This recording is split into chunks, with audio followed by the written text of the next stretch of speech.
They say that the highest form of self-love is self-discipline because it helps you stay true to the greatest version of you.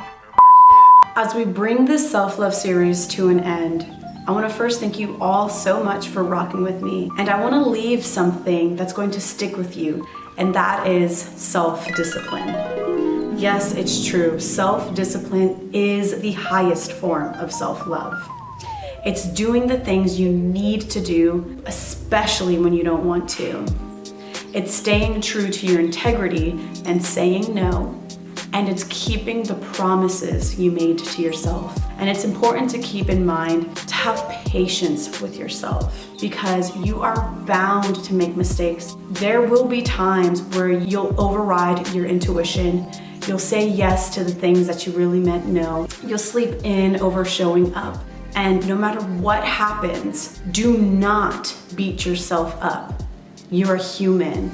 It's okay to make mistakes as long as you get back on track. That's all that matters. Sometimes choosing yourself can feel like the hardest choice you'll ever have to make because you think you're losing something else, when in reality, you're not losing a damn thing. They lose you.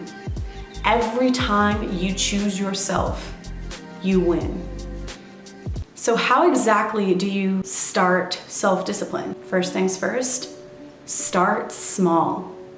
Just like in the very beginning of this self-love series, I shared with you all where I started, and that was with learning how to stop the habit of picking my skin. And gradually over time, that discipline of clutching my fist and saying, no, that's not who I am anymore. No, I am determined to love the body that I'm in. Over time, that self-discipline helped me beat my bad habit of picking my skin at the time. Number 2, set clear and achievable goals. Know what you want. And I can guarantee you, you do know what you want. You're just too afraid to go after it because all the other fucking fear and bullshit and chit chatter and doubts that you have going on in here is keeping you from doing it. I say, do it anyways. So for example, that's YouTube for me. It's being disciplined enough to show up weekly, be engaged with my audience, and providing the best and highest value that I am capable of providing. And number 3, setting your non-negotiables. Those things that no matter what pops up, you will say no because your non-negotiable is way too important for you to skip. What you're saying is, I really value this thing. This thing really helps me. So I'm going to commit to this. I'm going to be all in with this, even if that means turning down your invite to hang out.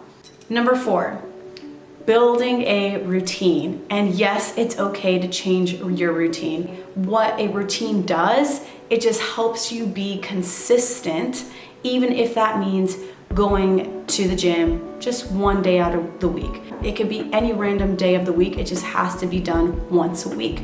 That is consistency. That is routine. So it doesn't have to be so dramatic as you make it to be in your head. Even if your routine is just getting up and getting coffee first thing in the morning. And yes, that is something that I do. It helps me actually get up, and it's also just rewarding at the same time because, you know, I love the taste of coffee.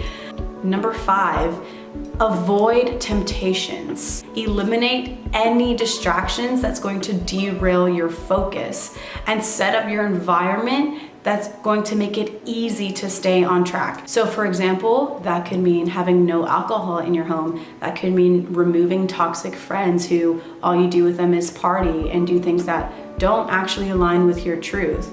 And number 6, reward yourself. Rewards help you reinforce the positive behavior that you're trying to develop.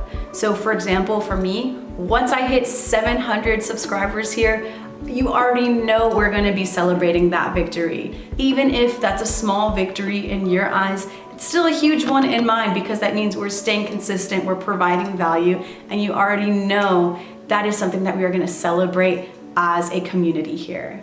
And number 7, Stay accountable. Tell someone about your goals or use apps that's gonna help you stay committed. So for me, I have some financial goals and I have an accountability buddy that works at the bank, and he calls me every 3 months to see where I'm at with my credit, with my finances, and how we're moving along with like hitting some financial goals. So think of something that you really want and that you are committed with, but you know that you could use an accountability buddy.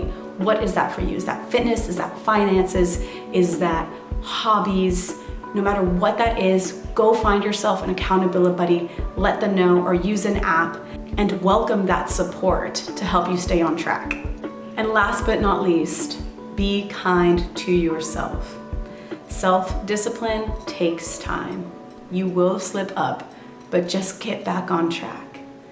Over time, you'll build that consistency and it will become easier.